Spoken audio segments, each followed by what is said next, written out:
Dalam informasi beberapa hari yang lalu, kita mulai dengan mengingatkan bahwa Partai Demokrat itu partai anak nakal di dunia ini karena ditunggangi globalis. Ini Partai Demokrat Amerika loh ya, bukan partai yang jadi rebutan para jenderal. Bener deh, gara-gara urusan partai di Indonesia adalah syarat untuk jadi penguasa dan pemegang jabatan, juga karena ingin berkuasa terus-menerus sampai anak cucu cicit. Jadi sekarang di SD ada kata-kata mutiara baru.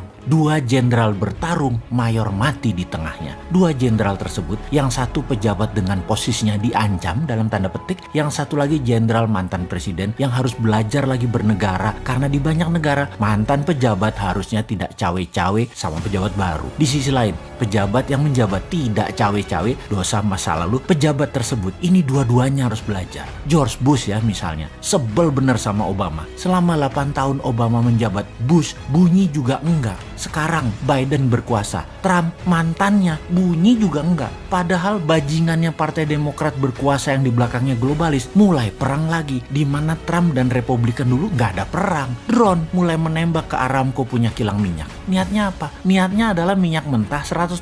Kan udah kita ceritakan, Demokrat itu tuh penyebab awal perang selalu. Betapa bajingannya Demokrat yang di belakangnya globalis. Pada fokus pada individu Trump yang karakternya sengaja dibunuh globalis dengan propaganda masif di media massa mainstream. Kesannya Trump bajingan. Bener sih, dia bajingan, tapi dia nasionalis Amerika dan globalis, bukan anti Trump aslinya. Anti nasionalis. Kita lihat deh dengan Bosman misalnya. Bosman perjuangan bernegaranya kan memilih patriotik nasionalis alirannya. Gak bakalan masuk ke media mainstream. Dan kalaupun masuk, karakternya digoyang terus oleh globalis. Oh ya, kembali mengingatkan kepada attitude pejabat berkuasa dan mantan pejabat. Nanti zaman 2024, zamannya New Mind, maka mantan pejabat akan tetap dijunjung tinggi oleh pejabat yang berkuasa, pejabat yang baru. Juga mantan pejabat tidak cawe-cawe kepada yang lagi berkuasa. Bahkan satu patah kata pun tidak keluar kecuali mendukung apa yang dilakukan pejabat terpilih. Kita akan ajari para old mind ini berkuasa, dan setelah berkuasa, inilah generasi New Mind nanti yang akan ngajari. Sekarang biarinlah old mind ini bercanda dengan bisnisnya,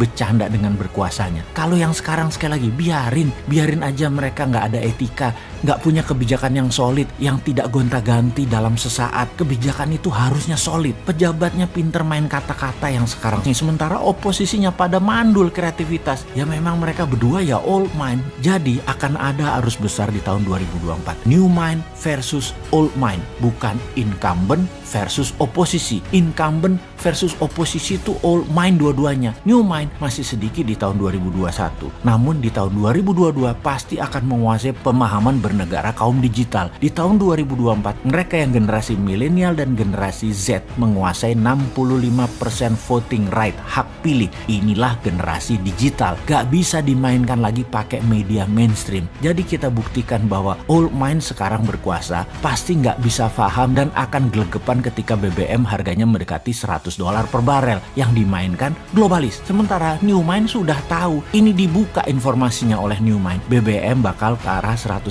per barel dan instrumen perang akan dimainkan Demokrat di seluruh dunia. Itu bahkan informasinya sebelum Partai Demokrat menang dan jadi presiden di Amerika. Ya untuk kesekian kalinya, mudah-mudahan salah lagi analisanya Bosman, sehingga yang lagi menjabat dan bernegara kesannya benar, padahal beruntung aja orang gak banyak paham geopolitik dunia.